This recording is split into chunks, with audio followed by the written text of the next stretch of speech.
Hello, you're watching ERi-TV English News Broadcast live from our headquarters in Asmara. I'm Mohamed Barkhat. Let's first look at the top stories that are making headlines today. Two patients have been diagnosed with COVID-19. This is carried out today. Nationals in Saudi Arabia celebrate International Women's Day.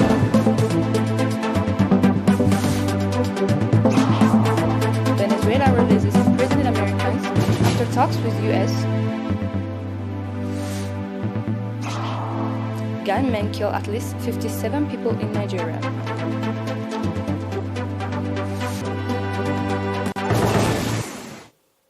We have an announcement from the Ministry of Health. Two patients have been diagnosed positive for COVID-19, and this is carried out today at testing stations in the central and southern regions. Out of this, one patient is from testing station in central region, one patient is from testing station in the southern region.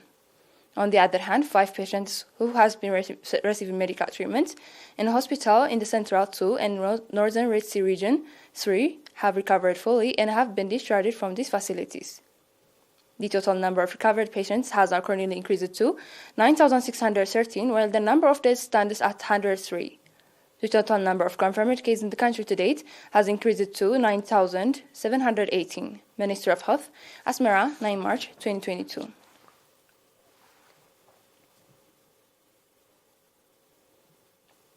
Eritrean nationals in Jeddah and Riyadh commemorated the International Women's Day 8 March under the theme Principled Belief for Timely Imperative with Patriotic Zeal.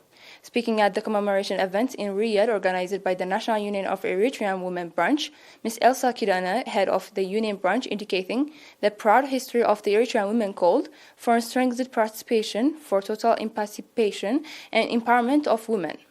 Mr. Abdulrahman Imam, chairman of the Eritrean community, on his part, called on the young to equip themselves with the necessary education and technology and play due part in the nation-building process. In the same vein, nationals residing in Jeddah colorfully celebrated the International Women's Day.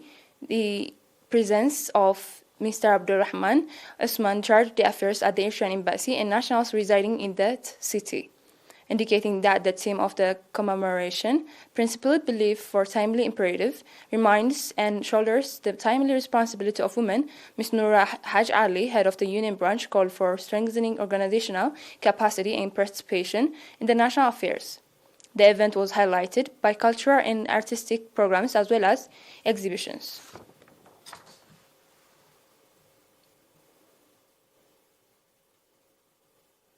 International Women's Day 8 March was celebrated in Sawa under the theme Principled Belief for Timely Imperative.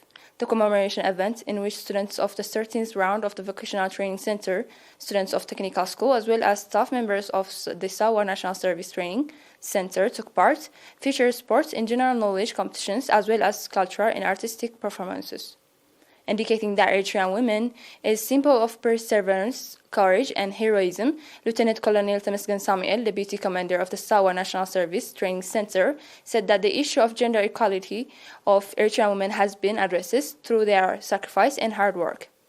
Stating the role of Eritrean women in struggle to ensure and preserve Eritrean identity and values, Ms. Zainab Amir, student at the Vocational Training Center, said that the backward attitude of the Eritrean society on gender issue has been transformed and that gender equality of Eritrean women has been realized.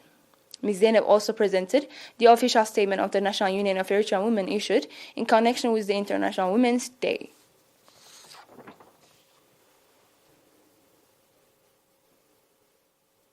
The My Aini Community Hospital is providing commendable delivery and vaccination services. According to nurse Figra Mariam Haile, head of the community hospital, the hospital is equipped with the necessary delivery facility, including a waiting room for pregnant women. Nurse Figra Mariam went on to say that in 2021, the community hospital has provided treatment for over 10,000 outpatients and about 716 patients and 348 pregnant women delivered at the facility, indicating that the delivery service that has been about 35% in 2022 has increased to 43% in 2021, and vaccination coverage has increased from 83% to 86%. In Ma'ani subzone, there are 1 community hospital, 1 health center, and 1 health station.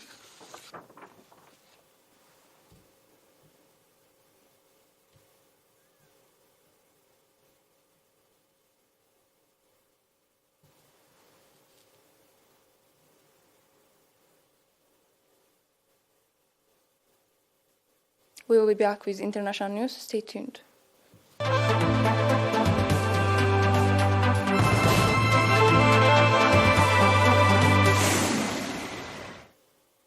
Venezuela's authoritarian government on Tuesday released at least 2 imprisoned Americans, a potential turning point in the Biden administration's relationship with Russia's staunchest ally in the Western Hemisphere.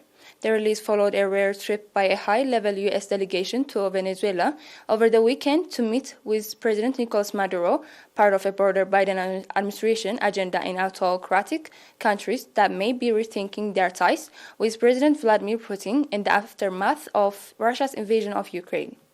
American officials said that the prisoner release was not part of the deal with Venezuela to restart oil sales to the U.S., which were banned under the Trump administration. For weeks, American business people who have been working in Venezuela have had back-channel discussions about resuming America's oil trade with Mr. Maduro's government. Venezuela could eventually help make up some of the shortfall caused by the ban of Russian oil.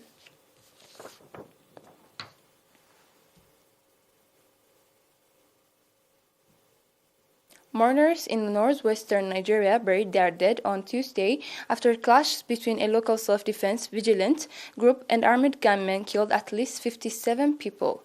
According to police, the clashes occurred Monday in the Zuru district of Kebbi State.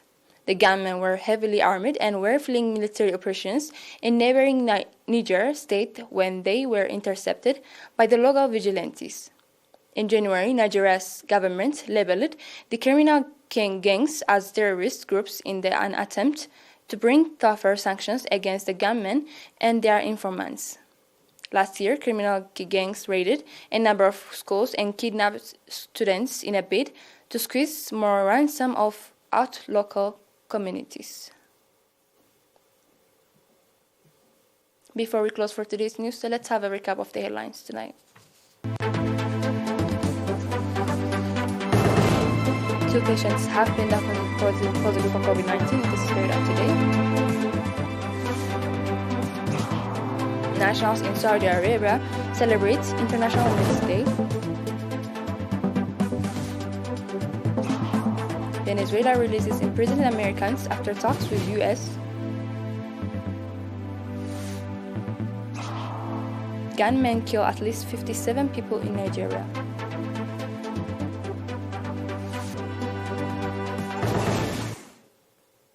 That was all for today. Thanks for watching. Have a great night.